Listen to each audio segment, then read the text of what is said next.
It's official. The king and queen have spoken. We called to say Michelle and I couldn't be prouder to endorse you and to do everything we can to get you through this election and into the Oval Office. Oh my goodness. Michelle, Barack, this means so much to me. I am looking forward to doing this with the two of you, Doug and I both, and getting out there, being on the road. But most of all, I just want to tell you the words you have spoken and the friendship that you have given over all these years mean more than I can express. That phone call reminds me of another famous Kamala moment. We did it. We did it, Joe. You're going to be the next president of the United States.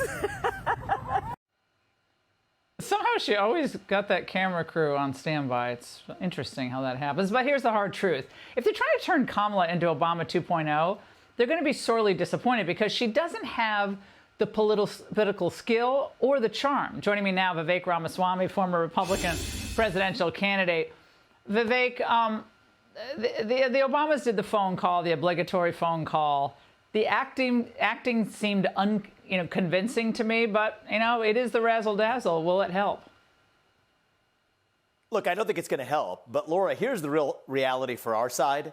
Kamala Harris is not our risk. Keep in mind, forgetting about Republican voters, Democratic voters wanted her to come nowhere near the White House. She got 0 delegates. She didn't even make it to the Iowa caucus.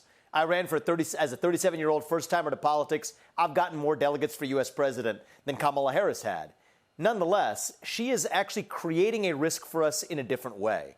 And that is that we get distracted by the shenanigans of the Democrats and forget to deliver our own message of who we are and what we actually stand for.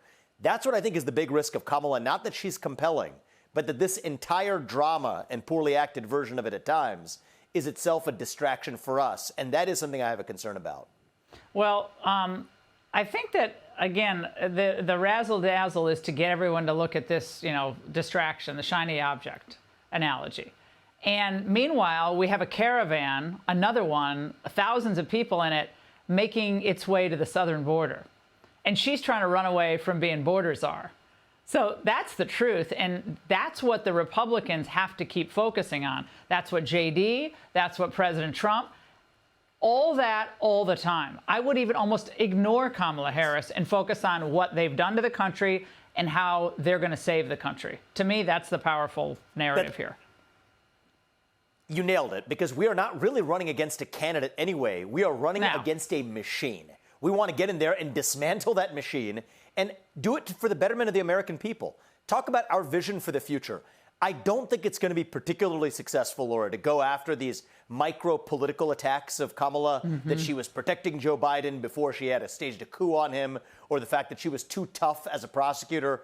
That lends implicit credibility to her otherwise ridiculous claim that she's a law and order candidate. These things aren't helping us. We have to offer our own vision for the future of why America First is the way, not just for Republicans, but for the country. Donald Trump's done an outstanding job of that in the last several months. I want to see that continue rather than fall into a trap that I think has been laid for us, which is the media's artificial AstroTurf enthusiasm around Kamala. It's not going to work because they tried to do it even when she ran as a Democrat in their primary in 2020.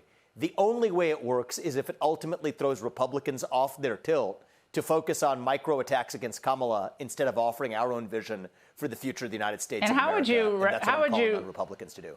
How would you advise President Trump, if you were advising him, on how to debate her? He's going to have to debate her. I don't think he's going to not debate her. So how do you think he should do that? We only got like 20 seconds. Sorry about that. Well, the reality is she's made identity politics a core part of her political identity. That makes it very difficult to attack her personally. She is irrelevant. Right. She is part of a broader machine. Offer how you're going to fix the border, grow the economy. That's how you get the job done. Exactly. Vivek, you're the best. Hey, Sean Hannity here. Hey, click here to subscribe to Fox News YouTube page and catch our hottest interviews and most compelling analysis. You will not get it anywhere else.